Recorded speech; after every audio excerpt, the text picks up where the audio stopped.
అన్నారు, దేవుడు ఎరుగుదుమని వారు చెప్పుకుంటారంట. దేవుడు మాకు తెలుసని చెప్పుకుంటారంట. దేవుడు క్రమాలు మాకు తెలుసని చెప్పుకుంటారంట.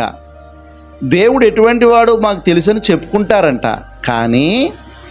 కానీ అసహ్యమైన కార్యాలు, అలాగే అవిధేయులు, సత్కార్యములో భ్రష్టులై ఉంటారంట. ఏమై ఉంటారంట?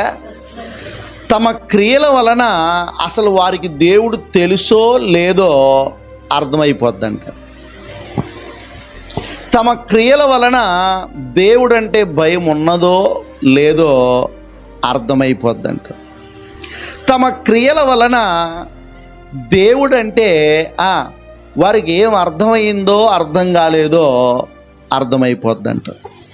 ఈరోజు జాగ్రత్తగా మీరు చూడండి.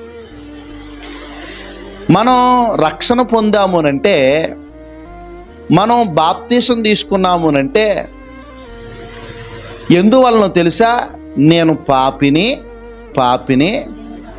పాపము చేసిన వాడను, పాపము చేసిన దానను, నా పాపపు క్రియలు లెక్కించుటకు వీలు కాని విస్తారమైన క్రియలు. అయితే పాపినై ఉన్న నన్ను దేవుడు ప్రేమించి నాకు రక్షణ ఇవ్వటానికి ఆయన మానవ అవతారంలో భూలోకానికి వచ్చి నా కోసం ప్రాణత్యాగం చేసి ఆయన పరిశుద్ధమైన రక్తాన్ని నా మీద ప్రోక్షించి నన్ను పరిశుద్ధుడిగా మారటానికి, నన్ను పరిశుద్ధునిరాలుగా మార్చటానికి ఆయన బలి అయ్యాడు.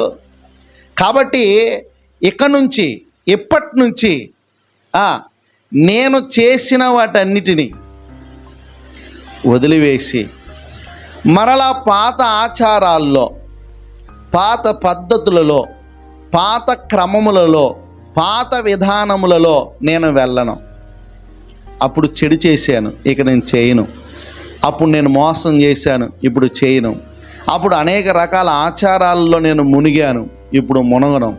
ఇప్పుడు నా ముందు ఉన్నది ఎవరంటే యేసుక్రీస్తు ప్రభువారు మాత్రమే. ఇప్పుడు నేను ఏం చేస్తానంటే ఆయన చెప్పిన ఆజ్ఞ ప్రకారంగానే నేను నడుస్తాను. ఆయన ఉండమన్న రీతిగానే నేను ఉంటాను. ఆయన నడిపించిన రీతిగానే నేను నడుస్తాను. ఆయన నా కొరకు చేసిన బలియాగం మహోన్నతమైంది.